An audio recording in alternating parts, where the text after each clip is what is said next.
همگی. امروز تصمیم گرفتیم که از گرما و ترافیک تهران فرار کنیم و به روستاهای اطراف پناه ببریم. راستشو بخوایم مقصد هنوز خودمون هم نمیدونیم، ولی یه حدسایی میزنیم که به کجا میرسیم. با ما همراه باشید در ادامه ببینیم کجا میریم.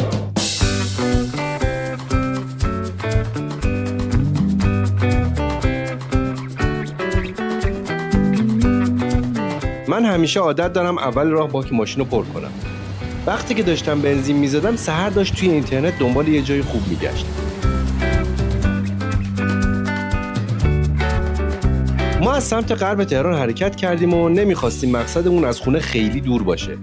برای همین داریم میریم به سمت کرج که جاهای خوشاب و هوای زیادی داره. آخرش یه جایی پیدا کردیم به اسم روستای برقان که عکس‌ها و توضیحاتش برامون خیلی جالب بود. اگه شما هم واسه پیکنیک و گشت و گذار یه روزه اطراف شهرتون جایی رو میشناسید، حتما توی کامنت ها بنویسید. روستای برقان یا برقون سمت شمال غربی کرج و توی دامنه‌های جنوبی رشته کوه البرزه. از تهران تا اونجا تقریبا 68 کیلومتره، یعنی حدوداً 1 ساعت و نیم رانندگی کنید میرسید اونجا. کلاً 2 تا مسیر واسه رفتن به اونجا وجود داره. یکیش از سمت اتوبان قزوین، باید وارد جاده کردان بشید و بعد چند تا آبادی میرسید برقون. دومی هم از داخل کرج بعد از رجایی شهر خیابون اشتراکی رو بالا میرید تا به یه فرعی میرسید که تابلو داره. این همون مسیریه که ما داریم میریم. 300 متر دیگر در میدان سیاری از خروجی اول خارج شوید.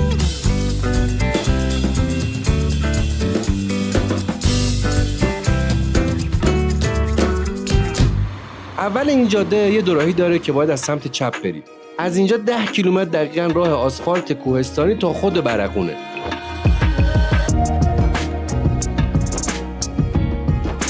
جادهش پرپیچ و خم و خشکه، ولی کم کم نزدیک که میشید دار و درخت‌ها هم نمایون میشن.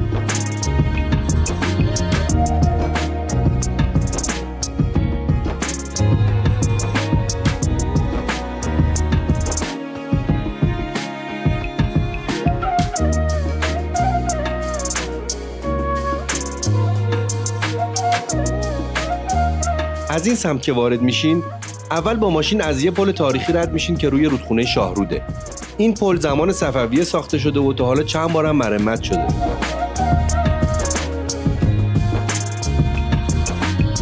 بعد از پل وارد میدون اصلی میشین که چنارای بلندی داره.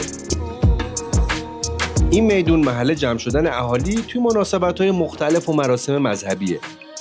سمت شمال میدون حسینی اعظم برقونه که میگن 500 سال عمر داره. غیر از این حسینیه چند تا کافه و رستوران و چند تا مغازه بستنی فروشی و سوپرمارکت هم هست. بهتره ماشینتون رو اطراف همینجا پارک کنین و بقیه راهو پیاده برید تا از کوچه پس کوچه های با صفا رد بشین و کلی منظره جالب ببینید.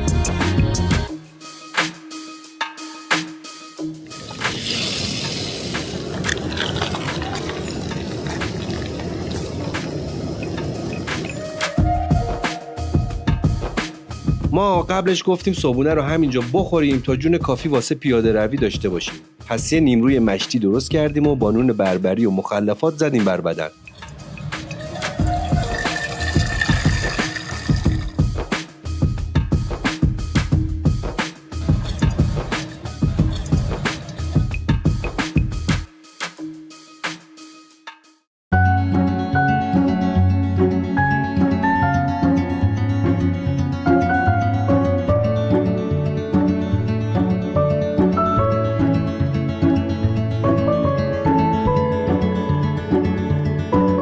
روستای برقون از کرج خیلی قدیمی تره.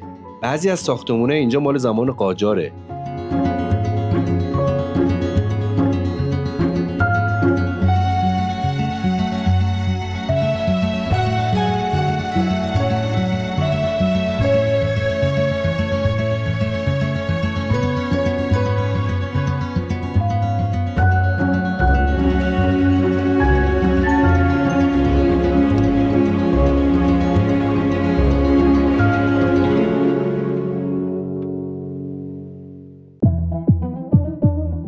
از وسط روستا همینطور که قدم میزنین میرسیم به مسجد جامع. توی اینترنت چند جا خوندم که 500 تا 800 سال قبل ساخته شده. تو حیاط وسط مسجد یه درخت چنار خیلی بزرگ است. این درخت انقدر بزرگه داخل تنه توخالیش یه اتاق با یه حوض وسطش.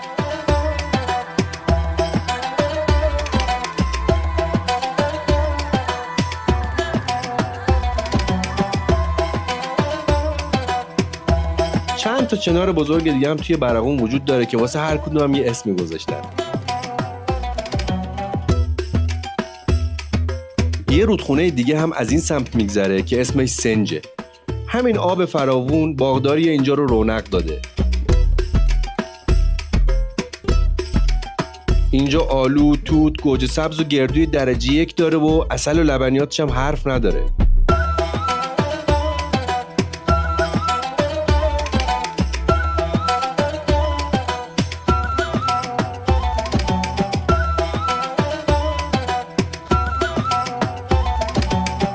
قدیما وقتی کرج ده کوچیکی بود، مردم واسه رفتن به قزوین یا تهران باید از برقون رد می‌شدن.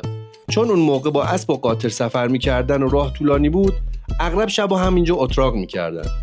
واسه همینم رونق و مغازه‌های اینجا از آبادی‌های دیگه بیشتره و اهالی اینجا کاسبی و تجارت رو خوب بلدن.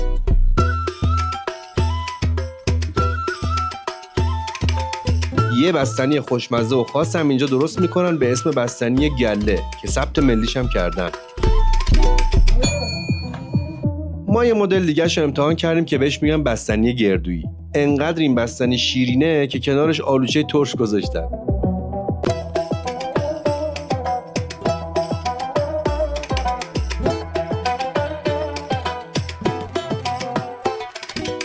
به نظر ما در کل قشنگی‌های براقون توی کوچه پس کوچه هاشه. خونه‌های قدیمی، درای چوبی، کاشی‌های سردر دلبر و سنگ فرش‌های کوچه‌هاش خیلی خاصن.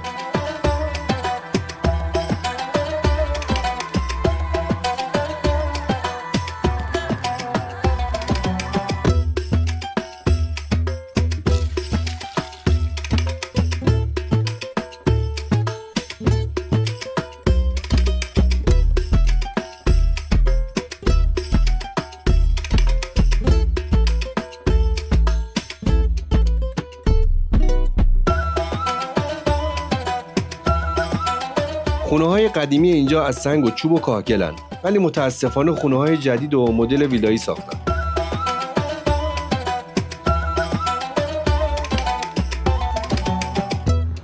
ظهر وقت نهار تقریبا گردش ما تموم شد و راستش یکم هم خسته شدیم. ولی از اونجایی که وقت اضافه داشتیم تصمیم گرفتیم یه سرم بریم روستای ورده که نزدیک بود و تقریبا 10 دقیقه بیشتر فاصله نداشت. واسه رفتن به ورده باید به سمت کردان برید که بعد از 5 دقیقه دست راست میرسیم به جاده فرعی. مسیرش هم با صفاست و پر از باغه.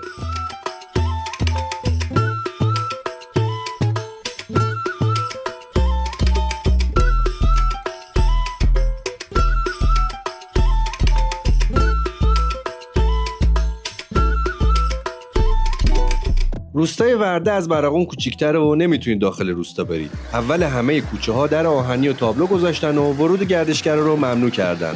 شاید واسه همین هم هست که طبیعت بکری داره.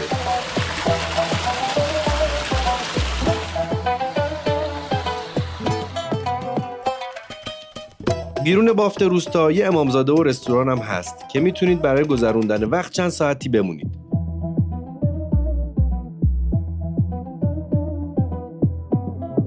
خب اینم از گردش یه روزه ما اطراف تهران. اگر از این ویدیو خوشتون اومد لایک کنید و برای بقیه هم بفرستید. حتما یه سری ویدیو واسه گردش و پیکنیک یه روزه درست میکنیم که اگه شما هم یه روز خواستین با دوستاتون یا خانواده برید بتونید ایده بگیرید. دوستان لطفا واسه حمایت از ما همین الان کانال رو سابسکرایب کنید. تا ویدیوهای بعد خدا نگهدار.